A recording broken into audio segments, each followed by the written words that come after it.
To those joining, I'll just give it another minute or so for people to log on, and then we'll get started.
All right, it's about 7:03 Central Time, so we'll get started.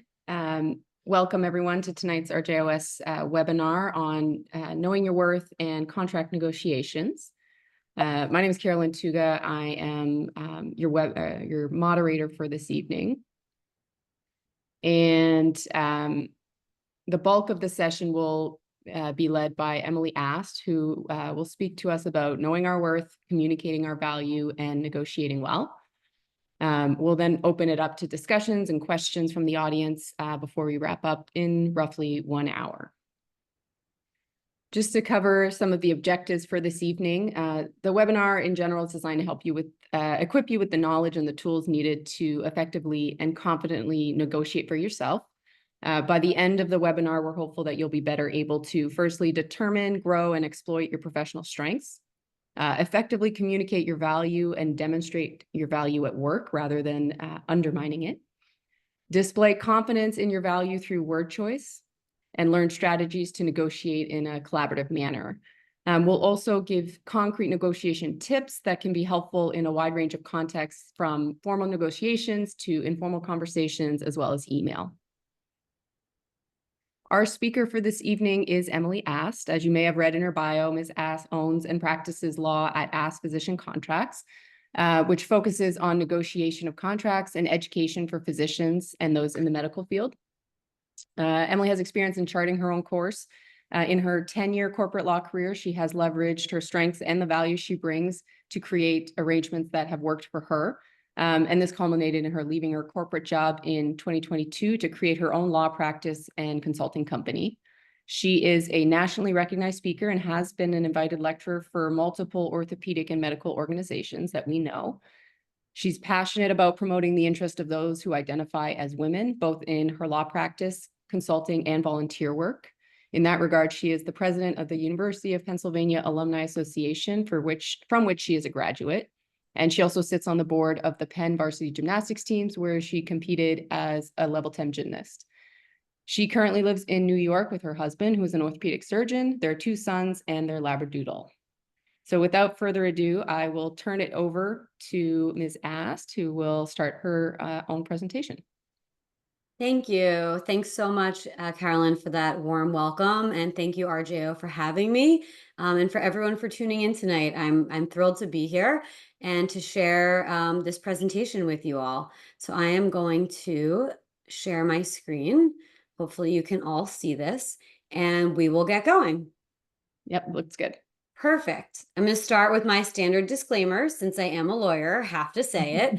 And I advise you all to start some of your slides or your presentations with a disclaimer too, as you have to do your disclosures. I have to do my disclaimer that this is for general informational purposes and does not create an attorney-client privilege. And please consult your own attorney before you employ some of the tools that I will give you tonight. So to get right into it, I'm going to start with strengths and weaknesses. And the idea here is to really redefine the way you think about it to drive your value. So you normally think of your strengths as what you're the best at and your weaknesses as what you're the worst at. I want to flip that around a little bit and redefine that for you to think of your strengths as what actually makes you stronger, meaning what brings you energy and passion. Like, what is it that you do and you actually have more energy afterwards rather than less? And think of that as a really core strength of yours. And then a weakness on the flip side is something that actually makes you weaker, right? Drains you of energy. It's not necessarily what you're good at or bad at. It can align, but it cannot. And so if I want to redefine to think of it this way, as the weakness is what drains you energy, drains your energy, actually makes you weaker. To put it in context, I'm going to give you an example of in my life that I'll use over the next few slides to illustrate this. So a strength for me, I would say, would be doing things just like this: creating content, creating presentations, public speaking. I really enjoy it. I find that I'm actually more energized afterwards, even if it's kind of late at night on the East Coast. But I'm more energized after I do it as opposed to less. But it wasn't natural for me, and it definitely was something that I made a conscious effort to practice in smaller settings and then bigger settings, and actually do in my day to day. A weakness for me is data entry and analysis. And I'm actually quite good at it. I mean, this is something I have to do, and I do as part of my day-to-day job. I'm constantly looking at different compensation spreadsheets, analysis, one contract versus another, and making recommendations. And I do it because it helps my clients immensely. But I would say it's a weakness for me because it's draining. It's very draining, and it's not my passion. So we often focus on how to fix our weaknesses. Okay, how can I get better at what I'm not good at? I'm not good at this. I need to get better at it. I'm not telling you that you shouldn't get better at some of the things that are more challenging for you. All I'm saying here is to, instead of focusing solely on that, reframe that as offering up and building on those strengths more and more, because those are the things that are your natural advantage. They are the things that bring you energy and the things that you will learn and grow and become the expert in the quickest, because you feel that passion and that energy for it. And you'll deal with the weaknesses. You'll figure out ways to make them easier for you. Maybe that involves outsourcing, bringing in help, partnering with other people where that is their strength, right? And you'll get better with that over time. So in my example, I offered up and volunteered myself to start giving presentations to residency programs or smaller group settings. I also, when I launched my own company, decided, made it a conscious effort to look for ways to integrate this into my day-to-day and into my business, and made an educational component of my website that was outside of the core business of just law practice, right? That is more of consulting, and something I decided to make that effort to bring it into my practice because it is a strength of mine and it adds value to my overall worth. My weakness, my data entry, I still have to do it. But I have to say, I looked for ways to make that easier. I actually brought on and hired as a consultant someone who can run the spreadsheets, can do the graphic design, so that I'm not sitting there fiddling with Excel spreadsheets late at night, which nobody wants to do. And I'm using my time in the most valuable way to myself. And so over time, that will also get easier for me with partnerships with other people. And so this is an area that you can really think of: what is it that you're passionate about that brings you energy? And sometimes you've got to just go out and volunteer it, right? Start volunteering. Maybe it's on a committee. Maybe it's you raise your hand for a particular project or a particular assignment that may be a little out of your comfort zone, but it seems really interesting and something you could be really passionate about. And instead of thinking of that as, oh, extra work, thinking of it as leveraging your strengths to drive your overall value, so that you do become the true expert in whatever it is that brings you passion and joy. And you can lean on that going into your negotiations, going into your future. Now, to put this in a little bit more context, you may be thinking, but you started your own company, so you can make your own business model, and so it's a little different. I work for a big employer. I have what I have to do, and that's it. I want to say that there is always room to look around the edges for ways that you can do this. I used to work as in-house counsel for a large asset management company. I had a legal department of 30 people, and I was doing SEC securities disclosure, and I had done it for 12 years. Really good at it at that point. But it was really boring and really draining to me at that point. And even within my role, I went to my manager and said, hey, there's this business unit over here that could use some support. I'd like to support and do a research project for them and help this business unit. And they said, okay, sure, that's fine. Did that, really liked it, met new people, started working in a new area of the business that was so much more engaging, so much more interesting, and developed those relationships there and became a true expert in this one particular area, to the point where then I was able to say to my manager, maybe 6 months to a year later, hey, now I'm supporting this whole new area of the business. Could we figure out how to make this all work? And we offloaded some of the more boring, mundane things I had been doing to other people that were newer to the company. And so even within a very set, regimented department, you can look for projects that may be a little bit outside your scope, but that you think will be really interesting and will help drive your value. This is a quote I really like that sums it up a little bit. It says, don't ask yourself what the world needs. Ask yourself what makes you come alive and go do that. Because what the world needs is people who have come alive. So it's kind of explaining that you're going to bring your best work in an area that you're passionate about. And how this ties into defining your value and your worth and going into negotiation strategies is that now, once you have done that and you've leveraged your strengths, you have immense value because you have a unique strength, a unique subset of skills and experiences that you can now leverage. And so now you've got to define that and communicate that. So instead of saying, for example, when people say, what do you do? I'm a spine surgeon. That kind of just says the old definition of your strength, what you're good at. Instead, you want to emphasize those strengths of yours, like I'm a spine surgeon with a focus on pain management, neck technology, education in residency program, whatever specific patient subset, whatever it is, right, that you find interesting and you've figured out how to try that area, incorporate more of that particular skill that you like into your day-to-day. You want to actually now make that part of your worth statement, right? That elevator pitch, that what do you do statement to show people what you're doing. I used to say, I'm a lawyer.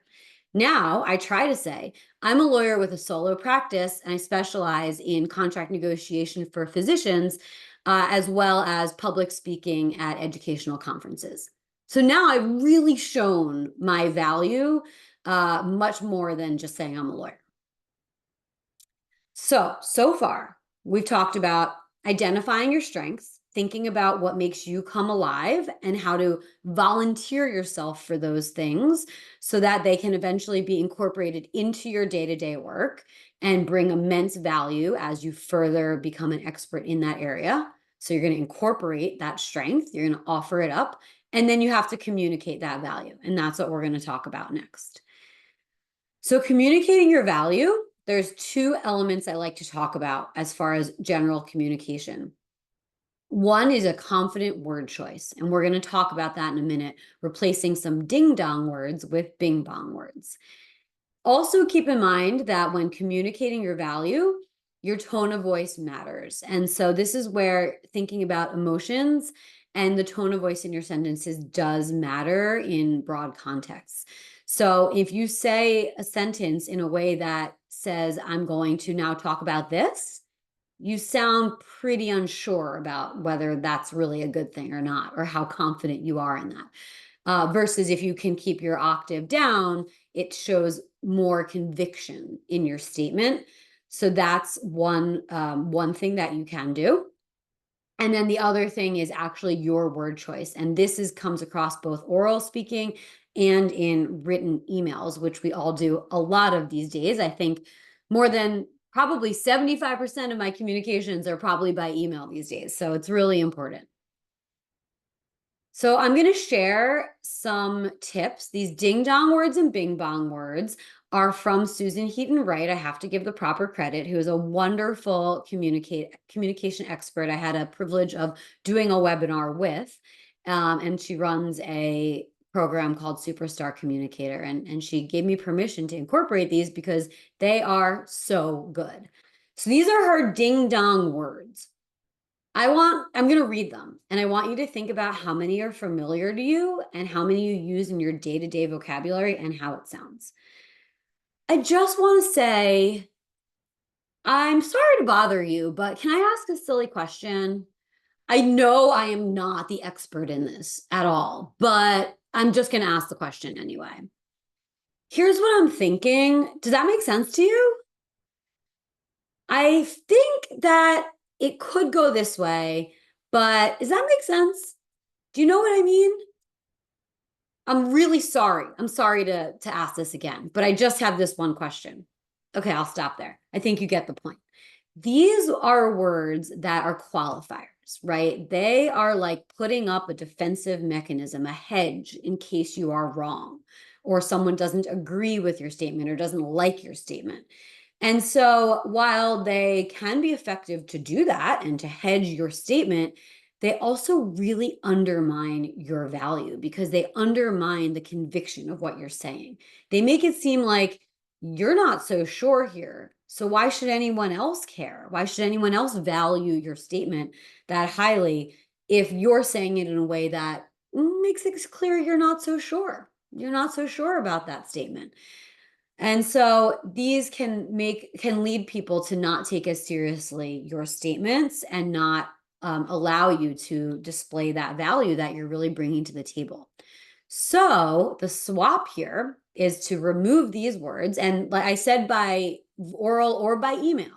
So when you are typing an email, and I do this myself all the time, I start typing an email and then I look at it a little more closely and I realize that I said, I just want to take a second and I know this is not my area of expertise, but blah, blah, blah, blah. And I delete. I catch myself all the time and I go back and I delete those statements because they're just unnecessary, right? They don't add anything. Instead, you're going to flip them to bing bong words. So these are replacements you can use that similarly show there's some wiggle room for error here. Your statement is not an absolute fact, but show it in a way that shows conviction, right? That you have conviction in your statements. So instead of saying, I just want to, or I'm just going to ask a quick question, you can say, in my opinion, or I consider this to be the case. Instead of, this might be a really silly question, or you probably know more about this than I do, you can say, I like this one. It seems to me, from my point of view, or from my perspective, that whatever it is, right?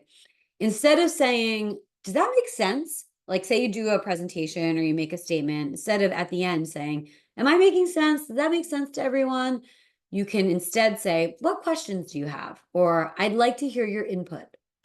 These are ways that communicate basically the same thing as the ding dong words, but in a much more confident way that can both actually make you feel internally more confident just by using this language can actually instill a sense of confidence in you and also can actually portray the value better in what you're saying because you're showing the conviction in your statements. On the scale of least strong to most strong wording for these statements, I think is an easy one. You can just say, I think this is the case. If you are a little bit more confident, you can say, I believe this to be the case. And obviously, if it's an absolute, you can say the truth is. So I use, I think, and I believe a lot in my statements. And when I'm negotiating a contract or in any real conversation where I'm trying to express my thoughts, express my perspective on something, I will say, I think this is the case, or I believe this to be the case, instead of that, I just want to make that point, etc. Okay, so now we have figured out how to identify your strengths, look for things that bring you passion, and you're going to incorporate that into your day-to-day to the extent you can. Now you've got this unique value and worth. You're going to offer that up to other people, volunteer for that project, volunteer for that committee at first, right? Gotta offer it first so people know you have that strength and it's out there. And then you're going to communicate that value by replacing those ding dong words with the bing bong words. Okay, now I'm going to move into some negotiation strategies. And as Carolyn pointed out at the beginning, these can be used in a formal negotiation or really in a more casual conversation, which leads me to strategy number 1. Negotiation starts at the first conversation. And I say this in that people often think, oh, we're just having the first meeting about this. I'm just going to wing it. I do not recommend that. I do think the first conversation can set the tone and the expectation for the whole negotiation. And so while you don't need to be formal, and I'm not saying it has to be formal or aggressive, you do need to be prepared for that conversation by doing your research ahead of time and gathering your data. If you have actual hard data, like it's a metric, something you can go look up, you can get say you're talking about compensation and you can actually request your collection or your RVU reports, right? Get those reports ahead of time to the extent you can. If you can't, ask around, ask your friends, ask your colleagues, ask other people what they're seeing in this particular, area of that you're going to ask about or this conversation you're about to have, right? You want to know if there's precedent for what you're asking, either at your institution or somewhere else. And also, people psychologically are actually more likely to agree if they know that there's precedent for this and that other people are doing it this way. And so pointing that out can be very helpful. Be specific. Don't round. Even in these very early conversations, if you have an actual number in mind, say it's 94.25 RVU is the conversion ratio that you want in your renegotiation, right? Well, if that's the ratio that you're looking for, ask for that, right? Oftentimes people say, I'm thinking in the moment, I'm thinking somewhere between 90 and 95, right? They want to round in that casual conversation. But if you are specific in your number, it shows you've done your homework. It shows you've done your research. And you've got the data to support this. If you round off, even if you've done that research, it sounds like there's wiggle room. You're just ballparking it. So people are not going to take it as seriously and are going to really leverage what this seems like there's some wiggle room in there. And then the third thing here is to not commit if you really aren't sure. Even in these early conversations, it's easy to feel pressured to say, yeah, I think that will work. It's better to say, yeah, great point. Let me think on that. Or yeah, absolutely. Let me get back to you on that. Those two phrases are really easy things that you can say to not commit to anything on the spot and give yourself that extra time to do that research or to think about it. Once you agree to something, it is harder to walk back from it later. Okay, tip number 2. Frame your requests as questions and request people's input. So this is letting the other person have input into your solution or into the solution that will be everyone's solution. So instead of going into say you want to raise, I'm just going to use compensation as an example. It's an easy example. Say you want to raise. Instead of going in to say, I want to raise, you can say, I'd like your input on ways that we can compensate for the value I'm bringing. Ideally, this is the number. I've done my research. Well, we talked about on the prior slide. I've done my research. Here's some comps. Here's what I'm generating. Ideally, this is what I'm looking for. I would love your input on how we can get there. That gives the other person some ownership in the solution. They'll be more invested and more likely to help when they feel like the solution is partly their idea. And also notice I asked for input. Input is a word that implies you're on the inside of that, right? That person is giving you input as someone with you in that moment, in that solution. Asking for someone's opinion or feedback can also be very helpful, but be aware that when you are looking for collaborative solutions, asking someone's opinion makes them feel that they're on the outside, right? It's an objective opinion.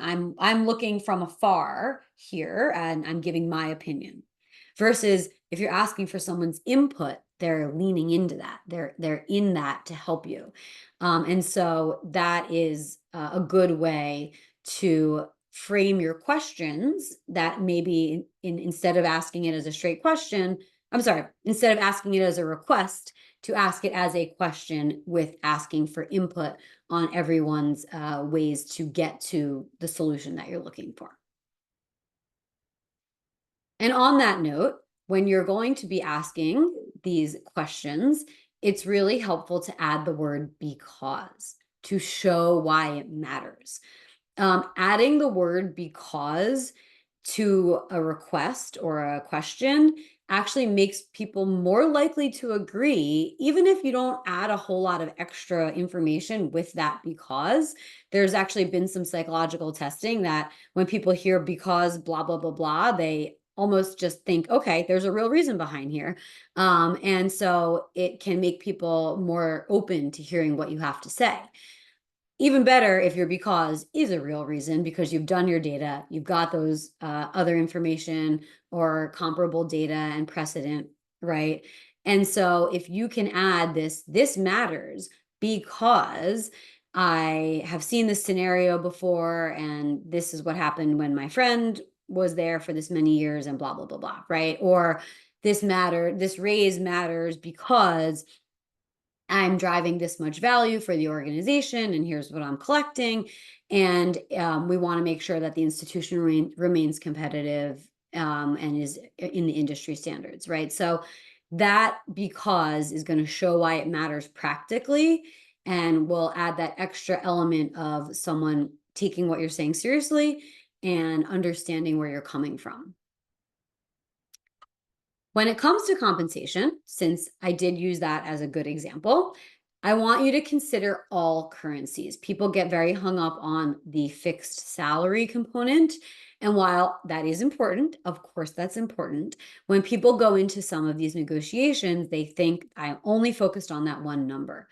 But there are often other ways to get to the same end result, but utilizing multiple different flexion points and different areas. And that may be through other valuable items like support staff, time off, space, especially OR and office space, other bonuses, quality bonuses, other sorts of retention bonuses, performance bonuses, or other kinds of benefits. And so think creatively about how to get to the goal that you're looking for.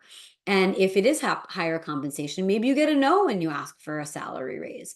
But if part of your compensation, say you have a bonus formula that's also tied to productivity, you could get that same amount of raise if you had more exam rooms or a PA to help you, or 2 ORs and flips and something like that, right? That would increase your volume. You may end up at the same result of that higher raise, just in a different way. And so it's good to have this in the back of your mind, that there's multiple ways to reach your same goal. And then when you go into those conversations and you've got in your mind some different ways to reach the goal that you'd like, you can package those together and propose those alternatives, right? So you can think about, when you're proposing this or framing as a question to someone and asking for someone's input on how to reach that higher compensation level that you want, if you can propose 2 or 3 different solutions and ways to get there, and then ask for their input on which of those alternatives would work best for everyone, you will be a lot more likely to get a win for everyone. So in my example, that would be, oh, could we increase my salary? Or I'm thinking this much overall, could we increase my salary? Or could we add in a stipend, a quality metric stipend, or a tick up my productivity bonus, or add more OR time, right? And all of these are ways that we can combine them all, or we can do one or the other to get to what I have in mind. So in addition, if you're negotiating a bunch of different points, right? So it's not just compensation. Say you're looking through a whole contract and you're negotiating, 5 different items, right? It's OR time, it's support staff, it's insurance premiums, it's benefits, whatever it is, right? Instead of putting them all separate. Like let's go line by line. Okay, what do we think about this? Can we agree on this? Okay, what do we think about this? Can we agree on this? That is actually harder. Instead, if you can go through all of them first and in your mind, know which ones are most significant to you and which ones you can let go and you could live with, right? And you go into that by discussing them all at once. Now you can kind of trade among those alternatives. You can package them together. That's where that if then language comes in. If we can arrange that I'll have this much OR time, then I'm okay without that extra PA. Or if I can have the salary raise, I'm okay without the extra productivity bonus, or vice versa, right? So you can show that you're being flexible and that you're working towards a collaborative solution with everyone, and that you're willing to let some things go and keeping in mind, what's important to you and your priorities. And again, this will be more likely to get you to a result that everyone can live with. Because whoever you're working with is also going to have their couple priorities, but they may also not feel super strongly about all of them. So you can kind of trade amongst yourselves and get to a place where everyone's comfortable. The next tip is to think ahead of time. What is the benefit to everyone and what is the shared goal, and emphasize that in your conversation. How will your request or your question help everyone? You need to find that shared common ground. And even if that's a big institution and you're thinking, how will my raise help the big institution, the big hospital? That's just, money for me, less money for them. Even in those circumstances, there is a benefit to them.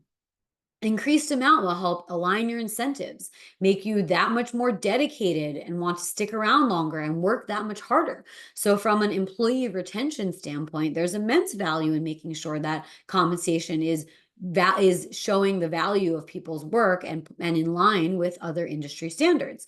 You also want to show that having a certain level of compensation will enable the institution to remain at the top of the field and attract new employees and retain those employees throughout their careers, which is way less expensive than bringing in new people because people aren't feeling undervalued. So even in that situation, there is a shared goal, right? And so if you can look for that shared goal and emphasize that in your conversations, that will also help everyone feel invested in the solution. And the last tip that I'll share before I open up for questions is to reinforce relevant character traits, kind of like what I just said in the last slide, where I talked about looking for a shared goal. And I said, remaining competitive, your shared goal for you and the institution could be to remain competitive in the top of the field. And so that may be a trait that you want to reinforce in this situation. That's an identity that this hospital or this entity is, the top of the field, the top of the market, very competitive. And so that's an identity that institution wants to hold on to. And if you can remind people of those identities when you tee up the conversations, it actually makes people want to uphold that identity, right? There were some psychological studies done that instead of just asking people to help, if you first say, can you be a helper? Or do you like being a helper? And then people say, yeah, sure, of course, I like to help. Like, who doesn't want to be a helper? And then you say, okay, could you help me with whatever it is? People are way more likely to say yes, because they've just identified themselves as a helper and they want to uphold that value and then help in that situation. So this can pertain to many different contexts. I use it in a way, it's not a manipulative thing. It's really just reminding people of their core values, and that especially when those core values align with yours. And you can use this in a thank you. So I have here, thank you for being. That's a really good opening line for an email, particularly. Thank you for being considerate of my time. Could we move the meeting to another day, right? Thank you for being a really flexible organization. And that's been immensely helpful to us all. I have a request to, get more time off in this particular instance. How could we work on that together? I'd like your input, right? So you're reminding, if it's time off that you're seeking, you're reminding of the flexibility. Say it's reports or data that you want. You would say, thank you so much for being so transparent in this. Transparency is really important to the organization, and I really appreciate that this organization values that so strongly. That is going to reinforce that that is important to the organization, and they'll be more likely to help you out in that particular instance with the reports that you're looking for, whatever it is. So again, finding those core values that are aligned and just bringing them to the forefront of people's minds going into a conversation can really make people feel collaborative, ready to work together, and ready to reach a common goal that you all share. So those are my strategies for negotiation that I'm going to share today. As a reminder of what we've talked about so far, and then we'll open up for questions, you're going to tap into your strengths, think about what those things are that make you feel passionate and more energized, and bring them and volunteer them in your day-to-day. Once you've got that value that you've incorporated through bringing those strengths into your day-to-day, you're going to communicate those confidently with those bing bong, or taking out the bing bong words and using those ding dong words. And then you're going to apply some of these negotiation strategies that you learned about today to help make a more collaborative conversation, more collaborative negotiation in your day to day. I will stop there and open it up for questions. Thank you so much.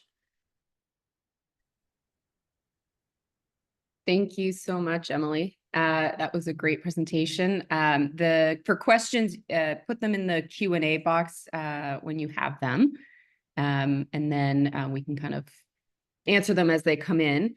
I think I'll just say the bing bong, ding dong words. I mean, some of them hit a little close to home for me. I thought I was doing pretty good, but I definitely multiple times today said to patients, does that make sense? What I'm saying, does that make sense to you? So I think I'm definitely going to need to replace that with, what questions do you have? Because I know I made sense. I just wanted to make it more palatable or approachable. So that's interesting. Yeah. On that vein, when you're trying to replace those words in, say, an email, for instance, is the experience I've had, or even in person, how do you navigate, being perceived as too aggressive at this point, or as I've been replied to as rude or entitled, when I am being more assertive in my words choices? Oh, that's such a tough one. I know. And I think that is a common struggle that we all share. Mm. Um, I I believe that one thing that you can do while removing those ding dong words, because I really think they don't help, right?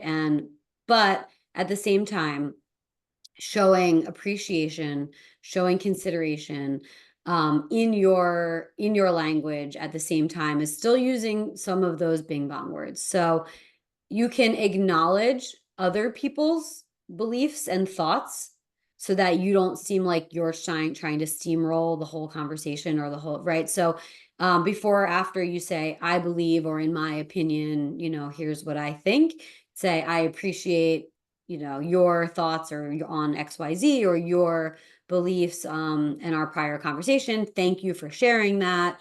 And then the one of the bing bong words was, I think, from my point of view, or in my experience, or from or I perceive it to be, it seems to me. Those are things that I think are good in betweens, right? They're not, I believe it to be the case, this is what it is, but they're also not, I just don't know, what do you think, right? They're in between. From my perspective, here's what I think.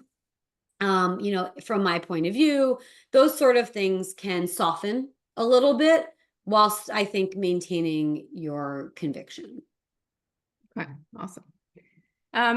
So one question, if you have a contract that has an end period and renewal, when should you start talking about this? When should you start the negotiation? I've missed the boat a few times myself, and I never know when to time it. Good question. Oh, and the hard part here is I do think no matter how far you ask ahead, sometimes the administration or the administrators are not as quick as you would like to get back to you because you're not necessarily their priority. And so I have seen that happen as well. And I've seen that happen many times. And so I advise to start very early. I would start the conversations, if that's with your director, your mentor, someone in administration, whoever that is, at least 6 months. At least 6 months before that renewal date is coming up. I think the 6 month point is like about a good time. A little sooner than that, it may seem like, oh, that's a whole year away. Like, why are you asking me about this? But I think if you wait until just a few months, like 3 months before, especially if you do want some reports or some data, it takes a week or two to gather those and then get them to you, and then a week to schedule the first meeting. And you see how it goes. By the time you actually sit down with someone, it's like a week before the thing is going to be renewed, right? And you feel very time pressured. So I say about 6 months. Okay. Another question we have. So what's the best way to approach a difficult conversation or a negotiation? Is it a casual drop by? Do you immediately set up a very formal meeting?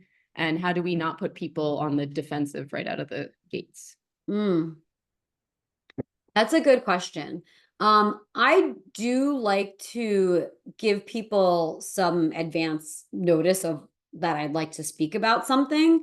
And but I understand sometimes if you send an email or you put a calendar invite with no information, people really assume the worst right away. Like, oh my gosh, this person's leaving, whatever it is. I mean, right? So I think you can tee that up with requesting some time to chat.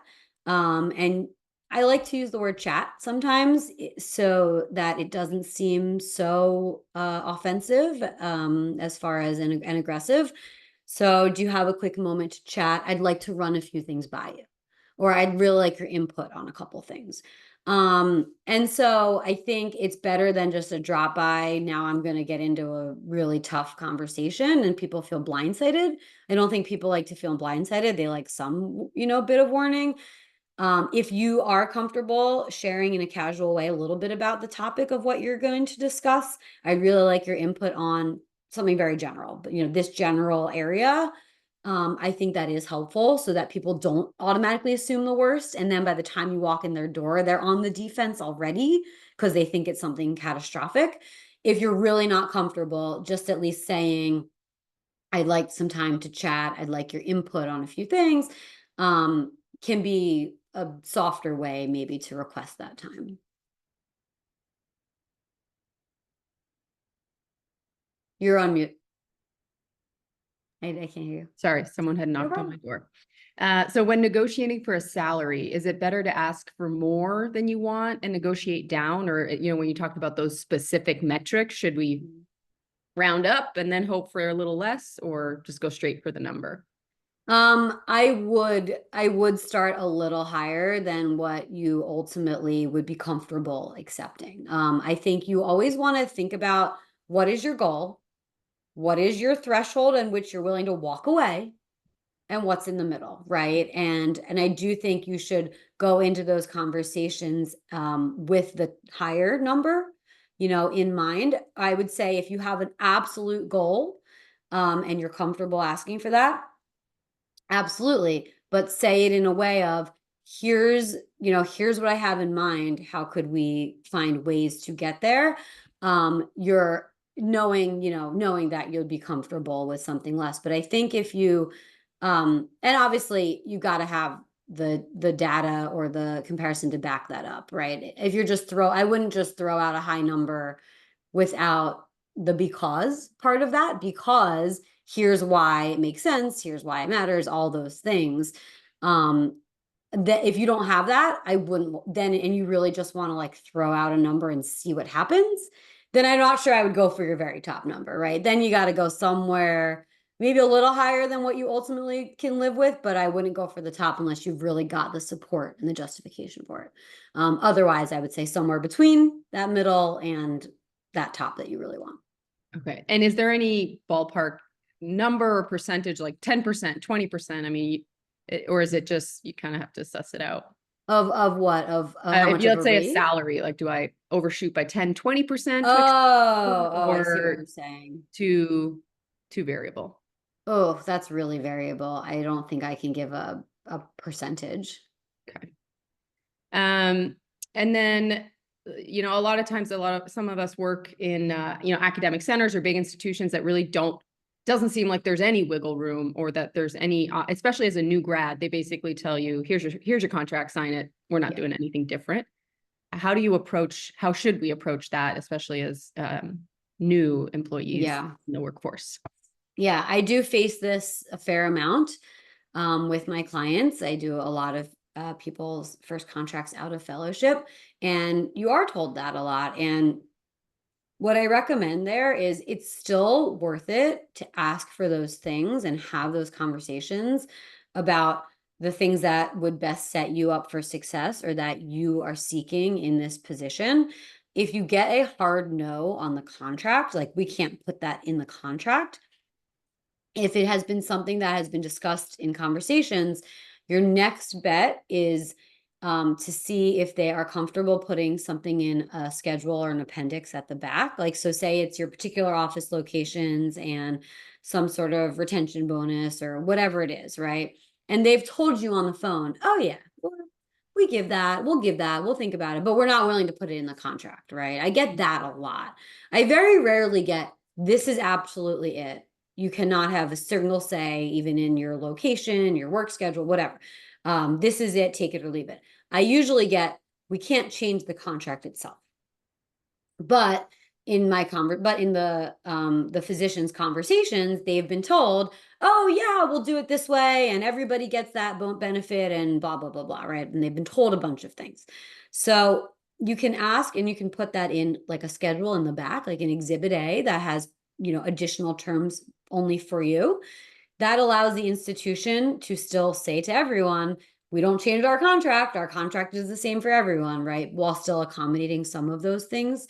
And then the next best, if they say no to that, would be, I always advise going into an oral conversation during your interview process, right? With a very detailed list of questions that you are things that you want or that you want to understand. And a lot of times these things are agreed to, sort of with a handshake on the phone, by the phone, or saying, yeah, sure, we'll do that. And then after that phone call, when you hang up, you should immediately draft an email that is very appreciative tone. Thank you so much for your time today. Thank you for being flexible and talking about XYZ. So excited I'm so excited to move forward with this. And I'd like to just, I'm going to confirm the things that we talked about. And then you kind of like list them.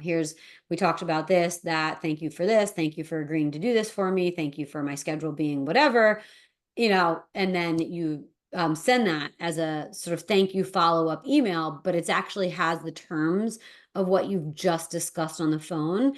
While an email like that, and then presumably they would write back and say, okay, sure, no problem. Glad we could talk about it, right?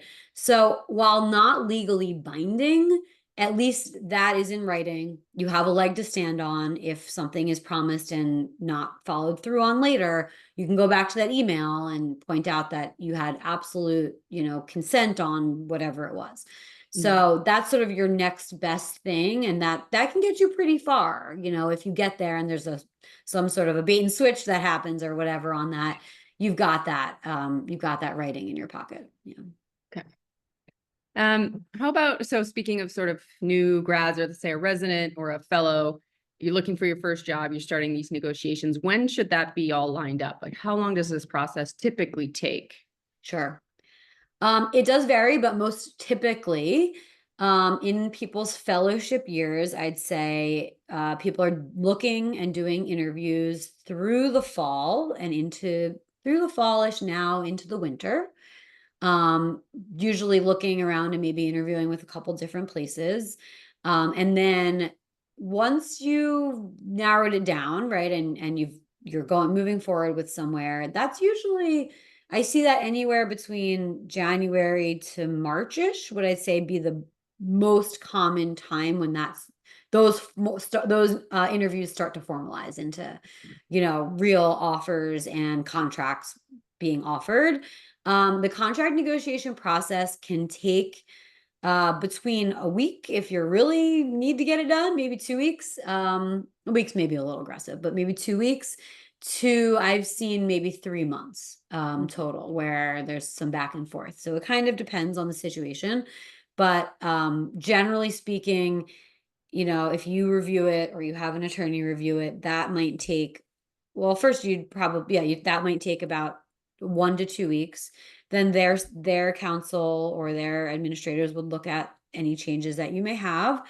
That will take a week or two, right, so to speak. And then you've maybe one back and forth or one red line, maybe one phone call, depending on the situation. So you can see that's about a month, probably, I'd say, is the most typical time frame.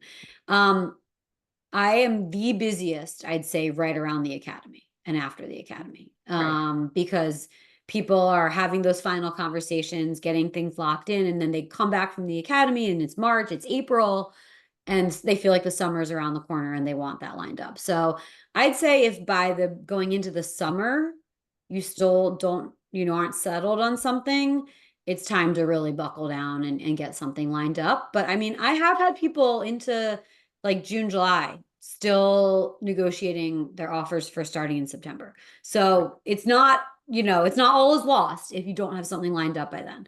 But that would be the time frame I would recommend. Okay. And then I think getting close-ish to 8 o'clock here, maybe one last question. We're talking about looking at all the metrics beyond just salary. What would you think, or what have you encountered as the most commonly overlooked or undervalued sort of resource or things people don't think of, whether that's, I don't know, clinic time or PTO or is it salary? Are we mostly under kind of negotiating for salary? Yeah. I actually have been pleasantly, no, surprised is not the right word because I expect it. I have been happy that I think salaries have been pretty in line for men and women recently. So I've been happy to see that, especially starting salaries. I think it's a little harder as people get older with productivity coming into a factor. And that's a whole nother conversation.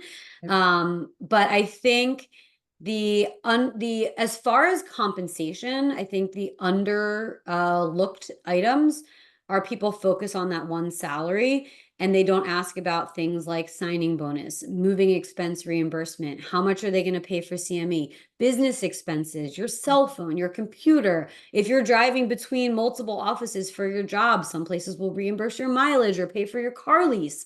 There's all sorts of things that in perks like that can actually add a fair amount of compensation that aren't your bottom line salary. And I think people forget to ask about those. So that would be what I would say as far as compensation. And then the other thing would just be support staff. Honestly, I think that, people know, and often your own PA is not going to happen for some time at many places, but just having a team lead that's going to schedule your surgeries and is going to do your coordination, and having that coordination provided for you at no cost to you can really set you up for success and to be productive sort of that much sooner and more easily. Right.